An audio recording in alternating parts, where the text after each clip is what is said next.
Hey all, welcome back to part 3 of the Ultimate Beginner's Guide.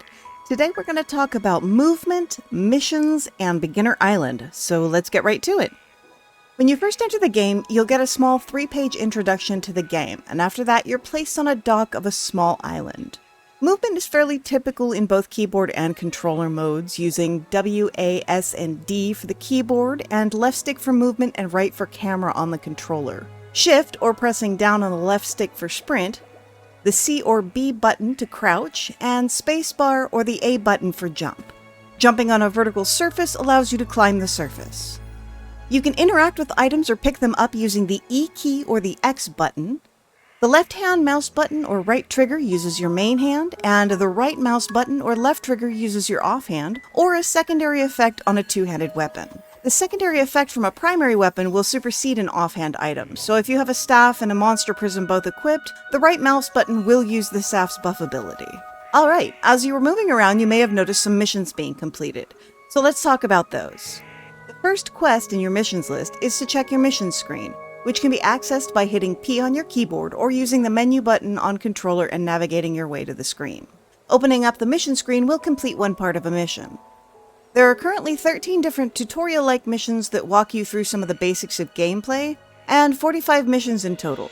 These missions will take you a large portion of the game to fully complete, from basic movement all the way to individual limit breaks from levels 50 to 60.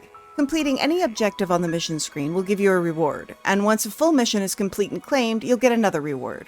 And the rewards can be anything from materials, experience, build items, inventory space, skill points, a permanent stat bonus, gold, and increased level caps. When you complete a part of a mission, a blue diamond will pop up in the center of the screen, stating that the objective was complete and claimed, and you immediately get the reward for that objective. When you complete a mission, a gold diamond pops up on your screen notifying you of the completion, and a notice at the bottom right will stay there until you claim the reward for the completed mission. To claim the reward, enter the mission screen and click on the completed mission to get it. Alright, so let's talk about the first island you start on. This is Beginner Island. There are 10 tutorial NPCs that appear on the deck who give some basic information and hints for the game. These NPCs don't move around, and if they're accidentally killed, they will respawn. They only drop eggs though, so they're not really worth farming. You'll also find several chests around the island in different locations that will drop weapons, mats, tools, food items, trade items, and build items, as well as barrels on the beach that, when broken, will drop cooking ingredients. Neither of these respawn, and the open chests will disappear once the island is reloaded. Also on the beach you'll find a couple of spots where shellfish spawn. They can be picked up and eaten to give you 5% satiety, but nothing else. These respawn at a fairly quick rate. Also around the island, you'll see red herbs and mushrooms. Red herbs will heal you for 15 health and give you 1% satiety, and mushrooms will heal for 10 points and give you 10% satiety. These also respawn rather quickly. Also on the island are 9 different kinds of mobs. Sheep, chicken, cows, gulls, deers, and fox are passive mobs that will not attack you. However, the monos and bears will attack you, and also rarely at night, skeletons will spawn. There are also aggressive mobs who will attack you if they see you. There are 2 dungeons on the island, but we'll discuss more about the dungeons in a later video. Both of these dungeons have guardian bears in front of them that will attack you when you come near, and they can hurt pretty bad in the beginning, so it's best to steer clear of them until you can get some gear. At the very top of the island, near a small lake, is the Altar of Transportation.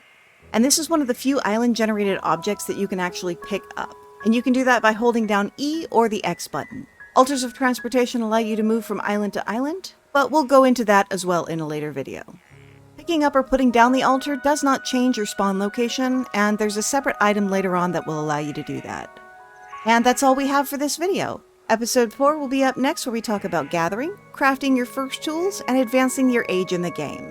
If you have any questions or comments, you're welcome to join us on our Discord in the link below, or feel free to leave a comment on the video as I do answer those as well. As always, thank you guys so much for watching. If you enjoyed this video, click like and subscribe, and have a great day.